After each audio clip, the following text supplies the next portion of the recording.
ಇದೇ 23ಕ್ಕೆ ಚಿತ್ರದುರ್ಗಕ್ಕೆ ಎಂಟ್ರಿ ಕೊಡ್ತಾ ಇದ್ದಾರೆ ಪ್ರಿಯಾಂಕಾ ಗಾಂಧಿ. ಲೋಕಸಭೆ ಚುನಾವಣೆಯ ಸಂದರ್ಭದಲ್ಲಿ ಕಾಂಗ್ರೆಸ್ ಅಭ್ಯರ್ಥಿಗಳ ಪರವಾಗಿ ಅಬ್ಬರದ ಮತ ಪ್ರಚಾರವನ್ನ ನಡೆಸಲಿದ್ದಾರೆ ಪ್ರಿಯಾಂಕಾ ಗಾಂಧಿ. ಇದೇ 23ರಂದು ಕೋಟೆನಾಡು ಚಿತ್ರದುರ್ಗಕ್ಕೆ ಆಗಮಿಸಲಿದ್ದಾರೆ. ಇನ್ನು ಕಾಂಗ್ರೆಸ್ ಅಭ್ಯರ್ಥಿ ಬಿಎನ್ ಚಂದ್ರಪ್ಪ ಅವರ ಪರವಾಗಿ ಮತಯಾಚನೆ ಮಾಡಲಿದ್ದಾರೆ ಅನ್ನೋ ಮಾಹಿತಿ ಕೂಡ ಸಿಕ್ಕಿದೆ. ಇನ್ನು ಇದೇ ಸಂದರ್ಭದಲ್ಲಿ ಜನರು ಭಾಗ್ಯಗಳಿಂದ ಸಂತೋಷವಾಗಿದ್ದಾರೆ, ನಮಗೆ ಈ ಸರ್ಕಾರ ಬೇಕು ಅಂತ ಹೇಳ್ತಾ ಇದ್ದಾರೆ.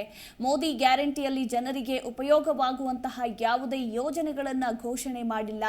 ಹಿಂದೂ ಮುಸ್ಲಿಂ ಧರ್ಮದ ಮೇಲೆ ರಾಜಕಾರಣ ಮಾಡದೆ ಬಡವರಿಗೆ, ರೈತರಿಗೆ, ಯುವ ಜನರಿಗೆ ಉಪಯೋಗವಾಗುವಂತಹ ಕೆಲಸ ಮಾಡಿ, ಇದನ್ನ ಬಿಟ್ಟು ಹಳೆ ಯೋಜನೆಗಳನ್ನ ಹಾಗೆ ಜಾತಿ ಮಾಡ್ತೇವೆ ಅಂತ ಹೇಳ್ತಿದ್ದೀರಿ ಅಂತ ಚಿತ್ರದುರ್ಗ ಲೋಕಸಭಾ ಕ್ಷೇತ್ರದ ತುಂಬಾ ಕಾಂಗ್ರೆಸ್ ಅಲೆನೇ ಇದೆ. ಈ ಬಾರಿ ಕಾಂಗ್ರೆಸ್ ಅಭ್ಯರ್ಥಿ ಬಿಎನ್ ಚಂದ್ರಪ್ಪ ಅವರು 1 ಲಕ್ಷ ಮತಗಳ ಅಂತರದಿಂದ ಗೆಲ್ತಾರೆ ಎಂದು ಕೆಪಿಸಿಸಿ ಉಪಾಧ್ಯಕ್ಷ ಎಚ್ ಆಂಜನೇಯ ಹೇಳಿದ್ದಾರೆ. ಹೆಚ್ಚಾಗುವ ಲಕ್ಷಣ ಇದೆ ಮತ್ತು ಪ್ರಿಯಾಂಕಾ ಗಾಂಧಿ ಅವರು ಮಂಗಳವಾರ 21ನೇ ತಾರೀಕು ಚಿತ್ರದುರ್ಗಕ್ಕೆ ಆಗಮಿಸ್ತಾ ಇದ್ದಾರೆ. ಅಲ್ಲಿ ಬೋರ್ಡ್ ಮಿಡ್ಲ್ ಸ್ಕೂಲ್ ಮೈದಾನದಲ್ಲಿ ಒಂದು ಬಹಿರಂಗ ಪ್ರಚಾರವನ್ನು ಮಾಡಲಿದ್ದಾರೆ. ಅದರ ಜೊತೆಗೆ ಕರ್ನಾಟಕದ ಮುಖ್ಯಮಂತ್ರಿಗಳು, ಬಡವರ ಬಂಧುಗಳು, ಅನೇಕ ಜನಕಲ್ಯಾಣ ಯೋಜನೆ ಈ ಕುರಿತಾಗಿ ಹೆಚ್ಚಿನ ಡೀಟೇಲ್ಸ್ ಅನ್ನ ಕೊಡ್ತಾರೆ ನಮ್ಮ ಪ್ರತಿನಿಧಿ ಮಾಲ್ತೇಶ್ ಅರಸ್. Maltesh, good morning.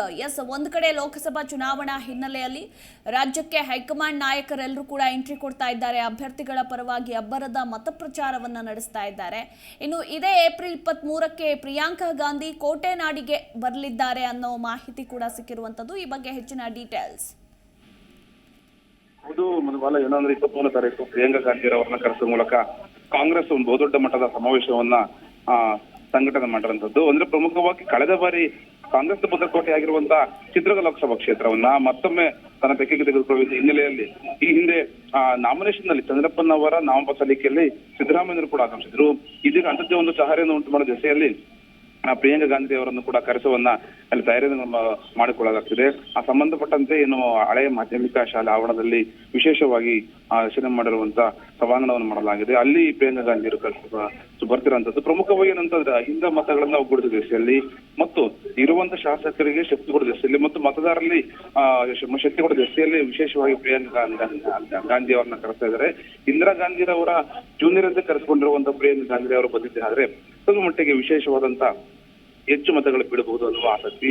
ಯಾಕೆಂದ್ರೆ ಪ್ರಮುಖವಾಗಿ ಚಿತ್ರದುರ್ಗ ಲೋಕಸಭಾ ಕ್ಷೇತ್ರದಲ್ಲಿ ಈಗಾಗಲೇ ಗೋವಿಂದ ಕಾರಜೋಳ ಅವರವರು ಬಿಜೆಪಿಯ ಪ್ರಮುಖ ದೊಡ್ಡ ನಾಯಕನಾಗಿ ಹೊರಹೊಮ್ಮಿರುವಂತದ್ದು, ಕರ್ನಾಟಕ ರಾಜ್ಯದ ಮಾಜಿ ಉಪಮುಖ್ಯಮಂತ್ರಿಗಳಾಗಿರುವಂತದ್ದು. ಹಾಗಾಗಿ ಅವರ ವಿರುದ್ಧ ಗೆಲ್ಲಬೇಕು ಅಂತ ಚಂದ್ರಪ್ಪ ಅವರಿಗೆ ಸೂಕ್ತವಾದ ಹೆಚ್ಚಿನ ಪ್ರಚಾರ ಬೇಕು ಅನ್ನೋ ದಿಸೆಯಲ್ಲಿ ಕರೆಸಲಾಗ್ತದೆ. ಜೊತೆಗೆ ಪ್ರಿಯಾಂಕಾ ಗಾಂಧಿ ಅವರ ಜೊತೆಗೆ ಮುಖ್ಯಮಂತ್ರಿ ಸಿದ್ದರಾಮಯ್ಯರು ಕೂಡ ಬರುವ ಎಲ್ಲ ಲಕ್ಷಣಗಳು ಗೋಚರಿಸುತ್ತವೆ.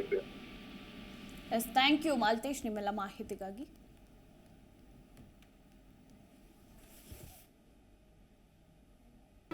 ಜಿ ಕನ್ನಡ ನ್ಯೂಸ್ ಈಗ ನಿಮ್ಮ ಮನೆಯಲ್ಲೇ ನೋಡಿ.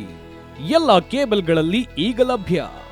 ಸನ್ Direct 292, Jio TV 1334, U digital 162, city cable 51, GTPL 17, Abhishek cables 821, Rockline telecommunication 51, Shri Basaveshwara number 60, Vinayaka digital number 53, in digital number 896ರಲ್ಲಿ ನಿಮ್ಮಿಸ್ತದ ಜಿ ಕನ್ನಡ ನ್ಯೂಸ್ ನೋಡಿ ಆನಂದಿಸಿ.